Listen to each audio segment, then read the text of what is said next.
Boy, I tell you, like, if life doesn't have problems, if greatness doesn't have like flaws before imperfections before you get there, it's not greatness. I'm telling you, bro. Like, I don't drop my phone like 2 times just now, trying to prepare for this video because I got something very great for you to see today. I actually have notes here for you guys to follow along with, and I want you guys to actually take them because this topic here is gonna be a little in depth. There we go. It's gonna be a little in depth and basic at the same time, but more basic than in depth. And it's the five vibrational hacks to shift. Okay, so 5 vibrational hacks to kind of shift your reality, to kind of get out of a funk or get out of something that you may be in. And one thing that I noticed, like facts, like actual facts that you can look up and stuff, is over 70% of people are dehydrated. So one way to kind of like open up another level of your brain and your decision making skills, your standards, your vibration, is to drink water. Like, first and foremost, like, water is going to naturally neutralize your vibration. Like, why? Because if you understand that your body is nothing but 70%, well, 80-90% of water, initially you will want nothing but good water to be inside of your temple, your body. All right. Why? Because this controls your inner, controls your outer. So you want to be able to have a clean inner in order to, to feel a great outer, like to feel good. So drinking initially a gallon of water a day is very essential, and it opens your eyes up. Every time I do this, I kid you not, you guys, like every time I go on this journey of just drinking a gallon a day, I see so much more clarity. I can think different. I see life a little bit different. My perspective is a little bit different. So for me personally, drinking a gallon of water is very, it's hard, but look at the goodness and the good benefits of it is very beneficial. Another thing for us guys, I could say, is waking up before sunrise. Like trying to get up at least around 4 o'clock, 5 o'clock in the morning. Like you up and running, then what you're doing is you initially is taking control over the day. You're not waiting for the day. You're taking control over the day. And so what's happening, you go from zombie mode to, okay, this is what I got to do. I already drunk, probably by the time 6 o'clock come around, you already drunk a liter or half a liter of water. And then, that's how it is for me. And then so far, if you can make better decision making skills compared to, like, let's say you wake up at 8 o'clock and then you still thirsty, and then you go into the bathroom, you probably may have a cup of water, you don't drink a lot, and you may sip on a little bit of water, then you go get your favorite milk or coffee or a morning drink and stuff of that nature. Then what you're doing is you're basically dragging yourself along the rat race. You're pulling yourself along, you're not pushing through. And so that's the thing that I could say, waking up early in the morning, being able to have control, where you say, hey, you know what? I already know what exactly is going to happen today, what I'm going to do today, what the outcome is going to be. I can take a break right now because I already got this done. I got this done. I already got this planned. And look at it as, on this date, what can you do on that date? But if you have tasks that can be done before that date, go ahead and knock that task out. Like, don't wait until, I do it this afternoon, or I do it around noon, or I do it early in the morning.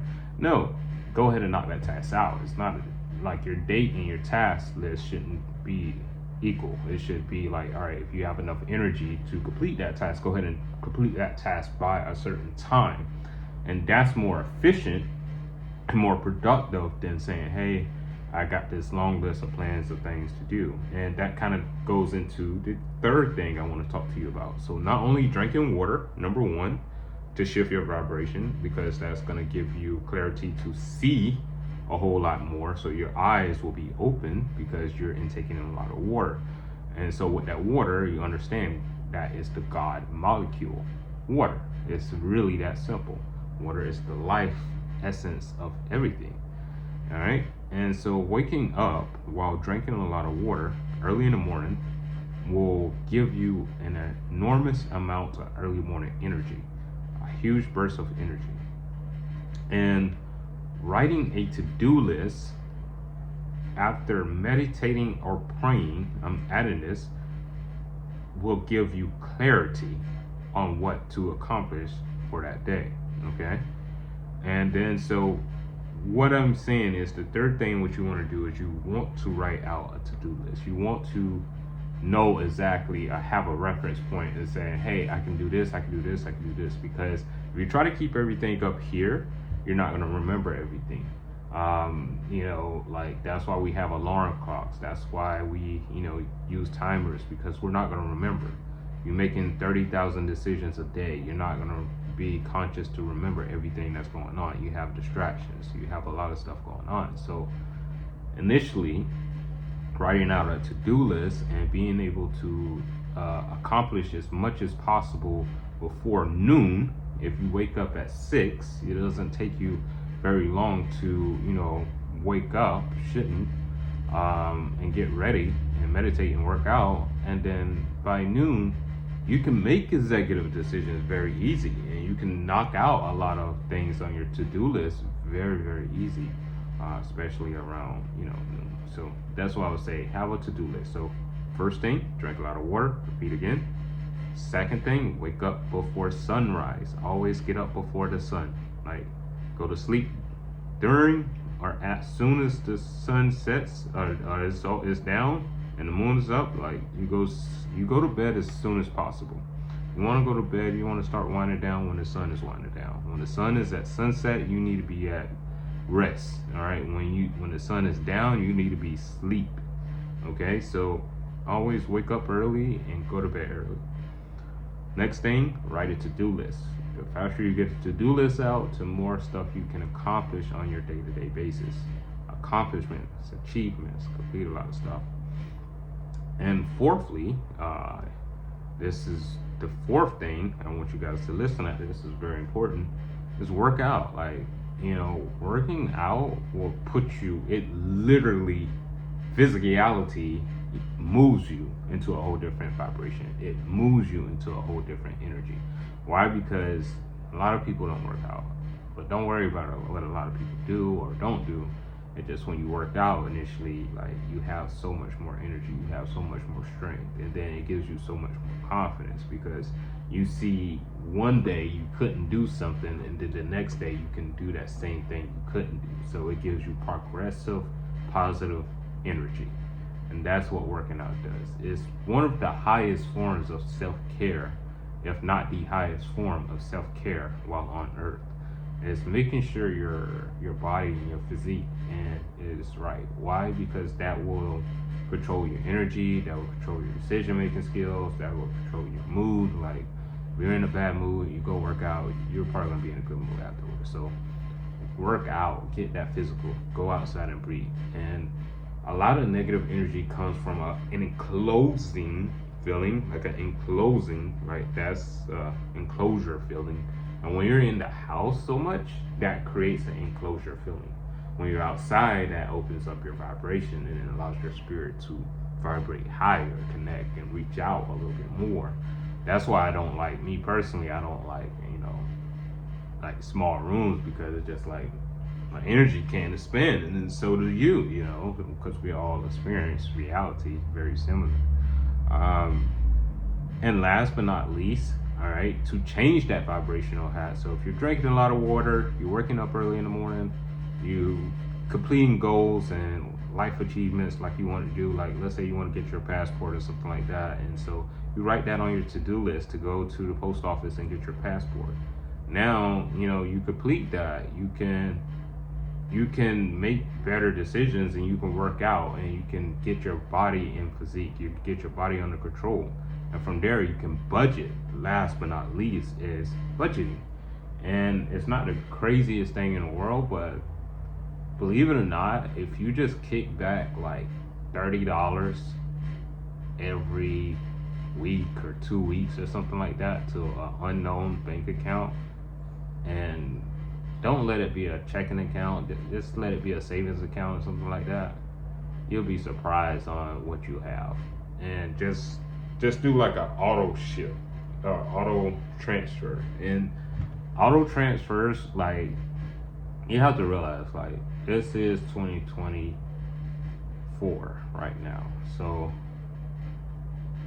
there's a lot of financial tools, and I don't know too much about fintech, so I'm not going to get into that pool too much, but there's enough tools where you can automate the process of your finances. Like, your basic necessities of life can be automated, like your rent, your food, your grocery shopping, your transportation, your bills. That all could be automated. So, if you have a set schedule of your work initially, automate your finances if possible. Like, don't be scared to do it. And even if it leaves you broke for a couple of while, like, budget off of automation and see exactly how you can kind of control your life from there. It may be a little less stressful.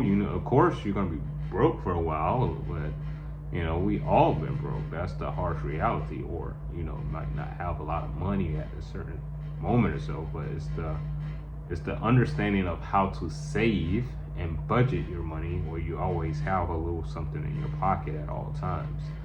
And so that's why I say, if you can automate your bills, and you can balance your checkbook, and then you can start creating a savings,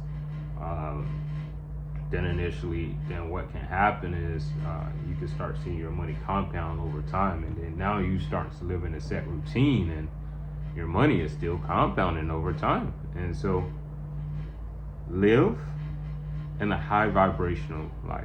And 5 vibrational hacks to shift is, again, just drink a lot of water. I'm not gonna say that too much more. Drink a lot of water. Stay away from sugary drinks, sodas, coffee, caffeine, like all of that energy booster stuff. Like, just stay away from it. Like, anything that's an additive or something, like, stay away from it. Understand your body is 80% water. Give it the element that you are. Be water, like Bruce Lee said. So drink a lot of water. That will neutralize your perspective and clear your energy. And it also boosts your mood up. Wake up before the sunrise and sleep shortly after sunset. Again, don't be denial of that. Okay? Make sure you get your rest. Make sure your body is healing. That's the whole point of sleep. So when you go kill yourself in working out mode and you building that energy, no, workout is just a ripping for sleep to heal. That's all it is. And write a to-do list and make sure you work out and make sure you budget. Like, make sure you do this on an essential day. And over time, you will see a lot of progression. Like, it's not going to be an overnight process. Don't look for overnight processes. Just look for, long-term gratification over time. Let it compound. All right. Remember, that's your biggest asset. So don't be rushing for everything to happen right now. Like, trust me, it'll come along on God's term. Like, it'll come along on His term. All right. Love you guys. See you guys in the future. I hope you guys enjoy these 5 vibrational hacks that can take you to the next level.